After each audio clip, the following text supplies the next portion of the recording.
With summer right around the corner, many parents are beginning to worry about how they will keep their children busy and out of trouble. Co-founders of Family Initiative, David Brown and ANJALI Van Dree, join us this morning, getting us more. Good morning, guys. Thanks so much for joining us. Good morning. Good to be here. Good morning. Happy Saturday, everybody. So glad to have you both with us this morning. ANJALI, question for you first. Can you get us a little bit more details on Lee Gershoff, sorry if I pronounced her last name wrong, but her recent study, what that found? Yeah, absolutely. So I think what's really interesting is a lot of us talk about we were spanked growing up and turned out fine. So a lot of folks, about a third of adults, say that they use spanking as a form of discipline. So what this study really looked at was the effect of spanking on kids' outcomes. So what they did that was so kind of revolutionary is they looked at twins and how parents parented them. So they looked at parents who parented harshly with one of the twins. So using more kind of yelling, more physical punishment, and then versus not doing that and being more nurturing.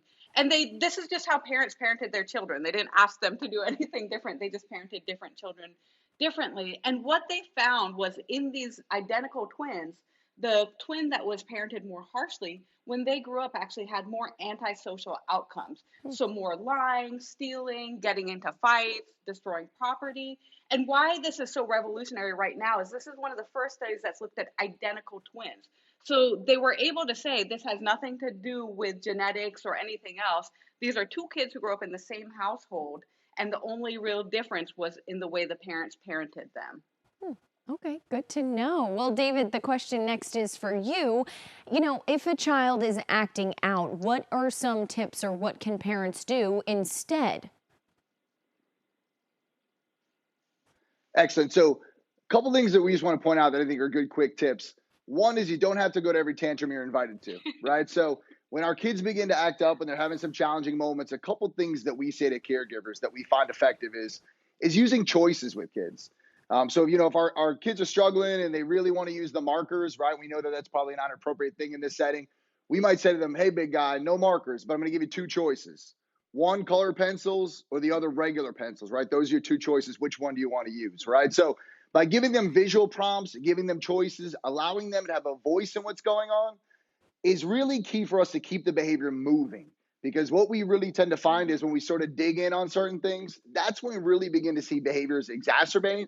And then we kind of go downhill, and then we have a tough moment as the child and the parent interaction right there. Okay, well, those are some great tips, but we all want to have a successful summer. So, ANJALI, what are some things that people, parents, families can do to have that successful summer this year?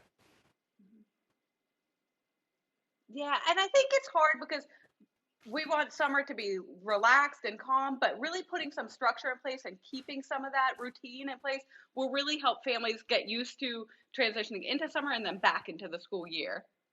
Awesome. Thank you both so much for joining us this morning. Family Initiative, again, ANJALI and David. With summer right around the corner, many parents are beginning to worry about how they will keep their children busy and out of trouble. Co-founders of Family Initiative, David Brown and ANJALI Van Dree, join us this morning, getting us more. Good morning to you both. Thanks so much for joining us. Hey, good morning, everybody. Good morning. So great to have you guys with us as usual. Now, ANJALI, can you start us off by telling us a little bit about Liz Gershoff's study and what she found? Sure. So a lot of parents talk about using spanking as a way to discipline their kids when they act out. And there's been a lot of debate over the years about whether this is effective or not effective. And what Liz and her colleagues looked at was to see, is it good or is it not good? So they looked at parents who had twins, and looked at how they parented those twins differently. So some of those twins, they parented more harshly, where they used a lot more kind of yelling at them and spanking. And the other twin, they just naturally did not use that kind of parenting. And what Gershoff and her colleagues found was the twins that were more harshly punished really had poor outcomes. So when those kids grew up, they were more prone to lie and steal, get into fights, and that sort of thing. And why they think this study is so important is this is one of the first studies that looked at twins. So they can say it was nothing else, not genetic. The only difference that we see is the way those two kids were parented. So really speaks to the fact that spanking and that harsh discipline is really not good for kids. Now, David, what can parents do instead if their child is in fact acting out? Yeah, excellent. So one of the things that we talk a lot with our families about, trying to give them some quick tips. Our kids are struggling and having a tough time. To remember, we don't have to go to every tantrum we're invited to by our children, right? So a couple things that we just say quickly to families is using choices, right? So if our kids are having a tough time and there's something that they're trying to engage into, if they're trying to gain access to markers, for example, we don't want them using markers, right? We might give them some choices and say to them, hey, big guy, like, you got two choices here, right? We can't use markers, but we could use colored pencils or regular pencils. Which one do you want to use? And by giving them voice and by giving them some say in that, helps us keeping the momentum and that behavior moving forward, where we don't get stuck in a moment. Sometimes that's where it begins to go downhill for moms and dads, with our kids, particularly over the summertime. And since we're talking about summer, now, ANJALI, how can parents or families have a successful summer with all of this that we're talking about? Yeah. And I think really keeping some of the structure we have during the school year, I think during the school year, it's pretty routine. The more we can maintain some of that routine, easing up a little bit because it's the summer, but the easier it'll be for us as parents and for our kids as well.